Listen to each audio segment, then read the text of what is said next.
우리 모두는 언젠가 이 세상을 떠나게 될 것이 분명합니다. 그렇다면 우리가 이 땅에 살아있는 동안에 누구를 기쁘게 할 것인가를 생각하지 않을 수 없습니다.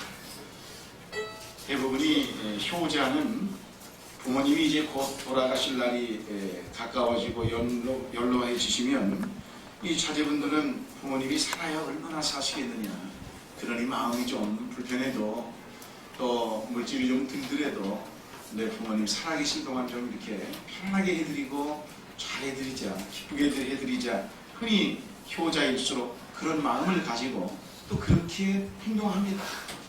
마찬가지로 저와 여러분이 이 세상에 왔다가 머지않아 사라질 텐데 이 땅에서 누구를 기쁘게 할 겁니까? 하나님을 기쁘게 해드리는 인생이 가장 좋은 인생입니다. 사람은 어차피 빈손으로 왔다가 빈손으로 가는 거 세상에 너무 연연하지 말고, 재물에 너무 연연하지 말고, 오직 내가 어떻게 하나님을 기쁘게 해드리며 살 것인가 생각한다면 우리의 삶이 달라지리라고 생각합니다. 6월은 성령 강림의 달이고, 오늘 분명히 30절에 보니까 하나님의 성령을 근심하게 하지 말라, 이 말을 뒤집어 바꾸면 하나님의 성령을 기쁘게 해드리며 살아라, 이 말입니다.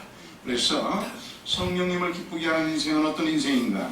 첫째로 진실을 말하며 사는 사람이 성령님을 기쁘게 해드린다, 이렇게 말하고 있습니다. 25절에 그런즉 거짓을 버리고 각각 그 이웃으로 더불어 참된 것을 말하라, 이는 우리가 서로 지체가 됨이라고 성경은 말씀하고 있기 때문입니다. 성령은 진리의 영이시기 때문에 언제나 참된 말만 하시는 분이고 우리를 진리 가운데로 인도하시는 분입니다. 성령 충만받고 살아가는 성도라면 하루하루의 삶 속에서 진실을 말하며 거짓을 멀리하는 인생이 하나님을 바르게 믿는 길이요 성령을 기쁘시게 하는 길임이 틀림이 없습니다. 우리가 거짓말을 하고 거짓되게 살아간다면 성령은 슬퍼하실 일이 자명한 사실입니다.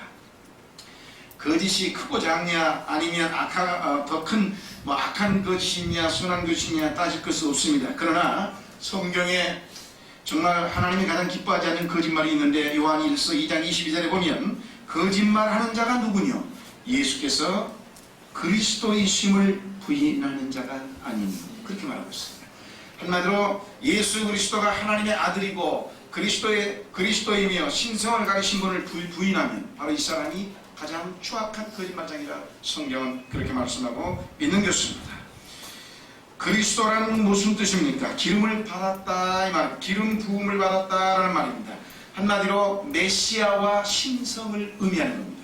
그리스도라는 말 자체가 기름 부음을 받아서 메시아요, 해방자, 그리고 하나님의 신성을 의미하는 겁니다. 그래서 예수님의 신성, 하나님의 성품을 부인하면 그것이 곧 거짓이고, 예수님이 하나님을 믿지 않는 것도 최고의 거짓말이 되고, 또 정말 예수 그리스도가 우리의 모든 죄악을 짊어지고 십자가에 죽어주신, 그리고 우리를 죄악과 절망과 좌절에서 질병에서 해방시킨 메시아임을 믿지 아니하면 이 사람이 곧 거짓말장이가 된다라고 성경은 기록하고 있습니다. 여러분, 말이란 대단히 소중한 것입니다. 29절에 보면 무릇 더러운 말은 너희 밖에 들리지 말고 오직 덕을 세우는데 손되는 대로 선한 말을 하여 듣는 자들에게 은혜를 끼치게 하라, 이렇게 말하는데, 여기 더러운 말이란 의미가 해독을 끼친다, 가치가 없다, 아니면 불결하다, 즉 불건전한 말이다, 또는 악한 말이다, 이런 뜻을 이미 가지고 있는 것입니다. 그렇기 때문에 이러한 성도들이 이런 말을 하게 되면 성령께서 근심한다는 얘기입니다. 성령께서 근심하고 하나님이 기뻐하지 아니한다. 덕을 세우는데 말은 어떤 말이냐? 이 덕이란 다른 사람의 신앙이 영적으로 성장될 수 있는 말을 덕을 끼치는 말입니다. 그러니 여러분이 말 한마디가 다른 사람의 예수를 자꾸 신앙이 죽게 만들면 이 사람은 선한 덕을 끼치는 선한 말을 하는 사람이 아니라 방금처럼 이렇게 더러운 말을 하는 것과 똑같다, 이 말입니다. 악을 끼치고 해독을 끼치고 불건전하기 때문입니다. 그렇기 때문에 예수 믿는 사람은 내가 이 말을 함으로 말미암아 정말 다른 사람들의 신앙에 어떻게 될 것인가, 영향이 어떻게 미칠 것인가, 성장하는 데 얼마나 지장이 있는가, 이런 것을 먼저 생각해야 됩니다. 그래서 성경은 끊임없이 원망불평을 하지 말라는 겁니다. 왜냐? 여러분이 남에게 원망불평하면 그것은 그 사람의 심령을 죽이는 비수의 칼입니다. 그렇기 때문에 더러운 말을 하는 것과 똑같아가지고 하나님을 믿는다고 하면서 더러운 말을 하여 하나님을 슬프게 하고 성령을 슬프게 한다면 하나님의 축복을 받을 수 없기 때문입니다. 한 사람의 영적 성장에 내 말이 도움이 되느냐 되지 않느냐, 이거야말로 엄청난 중요한 것입니다. 여러분, 그러므로 우리의 말 한마디가 하나님을 기쁘시게 하고 성령님을 기쁘시게 할 수도 있고 반대로 슬프게 할 수도 있다고 하는 사실입니다. 말이란 굉장히 소중한 겁니다. 유럽의 한 마을의 작은 성당에서 미사를 마치 미사 중에 성찬을 합니다. 천주교도 성찬을 띠죠. 근데 이 작은 마을에서, 유럽의 작은 마을에서 성찬식을 거행하는데, 이 대부분이 성찬식을 거행할 때 그 신부를 돕는 이 나이 어린 사람들이 있어요. 이 나이 어린 어린아이가 신부를 도와서 성찬을 가지고 다니면서 성찬을 도와줬습니다. 그런데 성찬을 도와주던 이 어린아이가 실수해서 그만 성찬 하나가 잔이 떨어졌어요. 산산조각나고 전부 다 쏟아졌습니다. 포도주가. 그때 신부는 지금 하나님 앞에 성찬식을 거행하는데 부주의해서 이렇게 병을 깨뜨리다니 이럴 수가 있느냐고 하면서 뺨을 그 자리에서 때려버리고 말았습니다. 그리고 당장 나가라고 호통을 쳤습니다. 이 사람은 거기서 슬피 울며 이 어린아이는 눈물을 흘리고 밖으로 뛰쳐나왔습니다. 그런데 이 아이가 커서 유고의 대통령 티토입니다. 여러분 한번 생각해 보세요. 공산주의 우두머리. 어려서 신부 곁에서 하나님이 도왔던 사람. 근데 이 신부의, 이 어린아이의 부주의를 용서하지 못하고 신부의 말 한마디와 혹독한 뺨 때리는 것이 이 티토 어린아이를 평생의 하나님을 멀려 유고를 독재주의 공산주의로 몰고 가게 만든 장군입니다. 신부의 말 한마디가 이렇게 무서운 결과로 수십 년 동안 엄청난 사람을 괴롭히는 결과가 맞다는 겁니다. 그런가 하면 같은 사건이 도시에서 또 일어났습니다. 정말로 도와주다가 또 곁들여 또 쏟아졌습니다. 이때에 이 신부는 아무 말하지 아니하고 그 어린이를 따뜻한 눈빛으로 바라보면서 애야, 너는 성장해서 신부가 되겠구나, 그렇게 말했어요. 똑같이 성찬을 도우며 포도주를 깨뜨려 다 쏟아버렸는데도 한 신부는 뺨을 때리고 너 같은 애는 당장 나가로 쫓아버리는가 하면 한 신부는 너는 신부가 되겠구나 따뜻한 눈길로 덮어주는데, 이 사람이 커서 여러분 작가요 교육가인 쉰 풀턴이라고 하는 유명한 사람으로 세계 우뚝 섰습니다. 똑같은 일이 한 신부의 말 한마디가 이다지도 인생의 미래를 바꿔버릴 수 있습니다. 여러분, 말을 한마디가 사람을 죽이고 살 수 있다는 건 성경에 보면 잠언세 혀의 번수에 걸렸다고 그랬는데, 최선을 다해서 예수 믿는 사람은 온화하고 부드럽고 그리고 영혼을 살리는 말, 그리고 모두의 기쁨과 유익을 주는 말, 여러분의 입에서는 원망과 불평이란 남의 흉을 보는 쑥덕거리는 건 아예 입속에서 지워버리시기를 주의 이름으로 축원합니다. 두 번째, 성령님을 기쁘시게 할 때는 여러분이 하려면 분을 내지 말아야 합니다. 26절에 분을 내고 죄를 짓지 말며 해가 지도록 분을 품지 말라고 했는데, 분노의 해덕이 얼마나 큰가는 우리는 잘 알고 있습니다. 여러분, 물론 사람은 살아가다 보면 화를 낼 수 있습니다. 그러나 그 화를 순간적으로 내고 금방 용서하고 이해하고 풀어내야지, 이것은 쭉 두고 보자고 싸우고 그 분을 가지고 계속 있으면 자신이 그 독에 의해서 죽어간다는 사실을 알아야 됩니다. 벤자민 프랭클린은 분노와 불행은 나란히 걸어가게 됩니다. 그래서 해안이 뒷발꿈치를 물게 된다고 말을 했고, 이 말은 쉽게 말하면 분노를 갖는 사람은 평생 불행해서 인생 과거에 지난날 되돌아볼 때에 늙어서 후회만 하게 된다, 이 말입니다. 그 다음에 톨스토이는 분노는 타인에게 유해할 뿐 자신에게도 해독을 끼친다고 말을 했고, 영국 속담에는 분노는 어리석음을 시작해서 후회로 끝나게 된다고 말을 했습니다. 명심보감에는 한때의 분함을 참으라, 그리하면 백날의 근심을 면하게 되리라. 성경은 분명히 그렇게 말하고 있습니다. 일본의 유명한 신학자 우츠무로 간조는, 이 간조는 여러분 성자라고 불리는 사람 중에 일본의 성자라고 불리는 사람이 하천 붕어이고, 그 다음에 유명한 신학자가 바로 이 우츠무로 간조입니다. 이 사람은 우리나라에도 정말로 많은 책을 써서 신학적으로 영향을 미친 사람인데, 이분은 분노는 일시적인 발광이다. 정신을 해칠 뿐만 아니라 뇌도 해치고 위장도 해치고 심장도 해치는 것이다라고 그는 말하면서 계속해서 어떤 사람은 분노하다가 죽게 되는데 분노함으로 말미암아 몸에 독소가 생겨서 자살에 이르도록 한다는 것입니다. 그러므로 화를 내면은 다른 사람에게 불행을 끼치는 것뿐만이 아니라 자기가 스스로 독소가 온몸에 퍼져서 죽게 된다는 그러한 사실을 말하고 있습니다.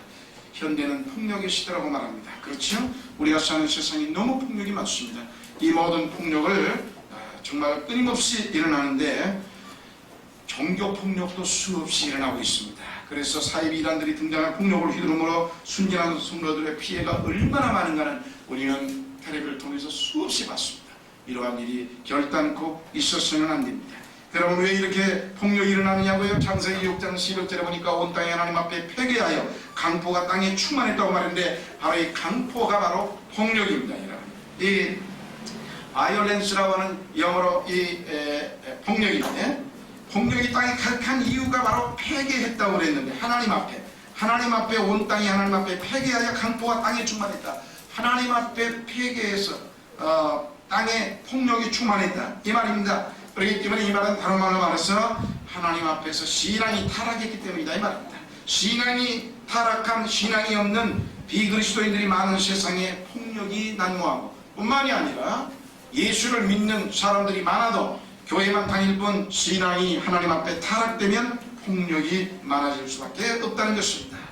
여러분, 하나님을 잘 믿지 않는다는 증거가 분명한 것입니다. 여러분, 우리는 하나님 앞에 살아야 하는 겁니다. 예수 믿는 사람이 폭력을 너무 자주 갖게 되면 모두를 불행하게 만드는 것이기 때문에 여러분, 하나님 앞에 그저 감사와 기쁨으로 살아갈 수 있기를 주의 이름으로 축원합니다. 사람들이 육체에 연연하게 살기 때문에 날마다 하나님의 신이 떠났다고 하고 육신에 속한 존재가 되어서 하나님의 성령이 함께할 수 없게 되기 때문에 분명히 폭력이 휘둘러지고 분노를 잘 내고 화를 잘 내는 이런 역사가 일어나게 되는데 여러분, 육체가 되어버렸다 이 말은 육신에 속한 존재가 되었다 이것은 육체의 소욕대로 육의 본성대로 느끼는 대로 생각하는 대로 말하는 대로 혈과 분내를 바라며 육체대로 산다는 걸 증명하는 겁니다. 예수 믿는 사람은 그렇게 살면 안 됩니다. 예수 믿는 사람은 이와 같은 것을 전부 다 버려야 됩니다. 육체대로 살면 하나님의 성령이 떠난다는 사실을 알아야 됩니다. 저와 여러분, 하나님을 꼭 모시고 살면서 정말 온순하고 유순하게 정말 온화하게 항상 분내지 말고 여러분이 살아가시기를 주의 이름으로 축원합니다. 세 번째로 성령님을 기쁘게 하는 데는 도적질하지 말라. 성경에 그렇게 기록하고 있습니다. 28절에 도적질하는 자는 다시 도적질하지 말고 돌이켜 빈궁한 자에게 구제할 것이 있게 하여 제 손으로 수고하여 선한 일을 하라고 성경은 분명히 말씀하고 있습니다. 10계명의 10개의 계명 중에 8계명 8번째 계명이 도둑질하지 말라는 거예요. 도둑질은 크게 두 종류가 있는데 하나는 하나님의 것을 도둑질하는 것과 또 하나는 사람의 것을 도둑질하는 건데 하나님의 것을 도둑질하는 게 뭐냐고요? 나는 하나님 것 도둑질해 본 적이 없는데 무슨 하나님 걸 도둑질하느냐고요? 주일을 지키지 아니하면 주일날 하나님의 걸 도둑질하는 겁니다. 영어로 주일날은 롯데이라고 하지요. 주일날. 그리고 우리는 한문으로 주일이라고 합니다. 그 주자가 주인 주자예요. 그리고 날일자, 주님의 날이라 이 말입니다. 주일이란 말은 주님의 날이라는 얘기예요. 그렇기 때문에 여러분이 주일날만큼만은 월화수목금토는 다 여러분의 날이고 여러분이 사업하고 여러분이 문제를 하고 다 할 수 있지만 주일날은 주님의 날이기 때문에 주님에게 다 시간을 드리는 것이 온전히 열기를 느끼고 예배를 드리는 것이 바로 주일의 날을 도둑질하지 아니하는 것이고 우리의 모든 수입의 10의 1조를 하나님께 드리지 않으면 그것도 도둑질하는 것이고 마음대로 사용해서는 안 되는 것이고 하나님 것을 훔치는 것입니다. 뿐만이 아니라 다른 하나는 이 사람의 것을 도둑질하는 건데 바로 이것이 오늘날 범죄 아닙니까? 절도, 강도, 행정, 부정, 축제 모든 것 하지 말라 이 말입니다. 이 땅에는 도둑질에 하는 사람들이 참으로 많지요. 이런 거 성령께서 근심하시고 슬퍼한다는 겁니다. 성령을 기쁘시게 하기 위해서는 우리는 이러한 것을 멀리할 수 있는 믿음으로 살아야 합니다. 헤르만에서는 사람에게는 세 가지 욕심이 있는데 첫째는 육체의 욕망이고 둘째는 교만이고 셋째는 이기심이다. 이렇게 말했습니다. 이 세 가지 욕심 때문에 마귀의 게임에 넘어가 범죄하게 되고 하나님을 기쁘게 해드리지 못하게 되는 것이다라고 이 헤르만에서의 독일의 작가는 말하고 있습니다. 하나님을 기쁘게 해드리지 못한다는 것, 이것이 바로 교만에 빠지고 분노하게 되고, 겸손한 사람은 분노하지 않지만 바로 교만한 사람은 분노를 하게 됩니다. 그리고 이기심을 가지게 살게 됩니다. 바로 이 욕심에 사로잡히니까 이와 같이 모든 일을 하지 않지요. 여러분, 욕심은 좋은 것 하나 없습니다. 어찌됐든 우리의 모든 육체와 정욕과 욕심을 십자가에 못 박아 버리시고 정말 성령님을 온전히 의지해서 성령님을 기쁘게 하며 살아갈 수 있기를 주의 이름으로 축원합니다. 우리가 선하게 살아야 되는데 그 가장 선이 뭐냐, 큰 선 중에서도 가장 큰 선이 불쌍한 사람들 돈 내서 구제해 주는 것도 큰 선이지만 믿지 않는 사람 예수 믿게 하여 영혼을 구원하는 것이 가장 큰 선입니다. 생명을 살리는 일이거든요. 물질 몇 푼 주는 건 잠깐 음식이나 쌀을 도와주는 거지만 내가 전도해서 그 사람을 예수를 온전히 믿게 하면 그의 영혼과 생명을 살리는 일입니다. 이보다 더 큰 선은 없습니다. 여러분, 선한 일로 충만하게 정말 전도를 해서 여러분 하나님 앞에 상급도 받고 그 불쌍한 영혼을 살리는 그런 역사가 있어야 됩니다.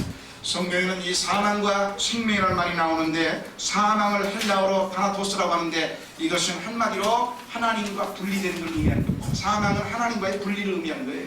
그렇기 때문에 우리가 하나님에게서 떨어져 나가면 이미 그건 사망자입니다. 우리가 예수 믿다가 예수 안 믿고 세상으로 나가면 이미 그 사람은 사망인 거예요. 영적으로 죽어버린 겁니다. 그렇기 때문에 사망이기 때문에 나무가 마치 가지가 나무에 딱 붙어있으면, 포도나무에서 가지가 딱 붙어있으면 포도가 죽은 길은 잘 열리지만 가지가 포도나무에서 떨어져 있으면 열릴 수가 없고 마다 비틀어 죽습니다. 바로 이것이 사망이라 이 말입니다. 뿐만이 아니라 생명이라는 말이 있는데 헬라어로 조에라고 합니다. 이 헬라어로 조에라는 말은 하나님과의 연결을 의미합니다. 쉬운 말로 사망은 하나님과의 분리요, 생명은 하나님과의 연결입니다. 그렇기 때문에 여러분이 생명을 얻을 수 있는 것, 하나님을 잘 믿어 하나님 안에서 온전한 믿음으로 살아가는 것, 이것이 대단한 축복이며 여러분의 생에 열매가 맺어지고 하나님 안에서 은총을 받을 수 있는 겁니다. 그러므로 우리는 정말 생명을 누리되 풍성한 생명을 누려야 하기 때문에 그러기 위해서 우리는 하나님과의 관계가 딱 맺어진, 정말로 포도나무가 이 포도의 가지가 나무에 딱 붙어있을 때 열매가 주렁주렁 맺는 것처럼 여러분이 그렇게 하나님에게 온전히 관계를 가지고 믿음으로 충만하게 살아서 정말 내 멋대로 하나님과의 끊어진 관계로 세상적으로 살지 말고 하나님 충만하게 살아 성령님을 기쁘게 하심으로 말미암아 영광을 돌리며 하나님의 복을 받는 사랑하는 성령들 다 되기를 주의 이름으로 축원합니다.